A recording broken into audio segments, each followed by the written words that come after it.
My name is Jason Anhorn, and freelance artist, professional artist, based out of Eau Claire the past 8 years. First of all, I have an art studio upstairs in the Eau Claire Regional Arts Center, next door to the State Theater.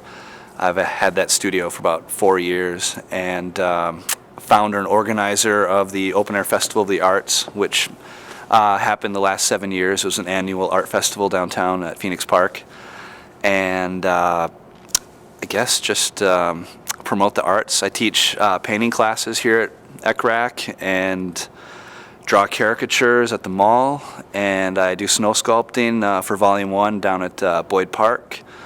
The list goes on, actually. My studio is 8.5 feet by 15 feet. It's a small office room. I overlook the entrance to the library, which is great. I love the location.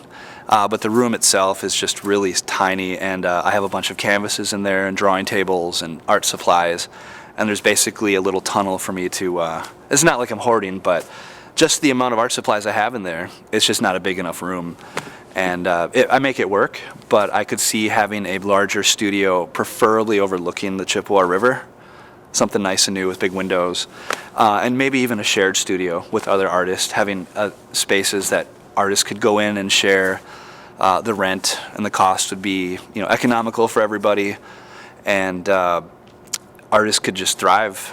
I had this idea a few years ago, and I called it Daydream, which would be a community art school for people of all ages in our community, from children to adults, whether it's just basic drawing, painting, airbrushing, you name it, sculpting, and not just one teacher, but basically create a community art school, which Eau Claire Regional Arts Center has already.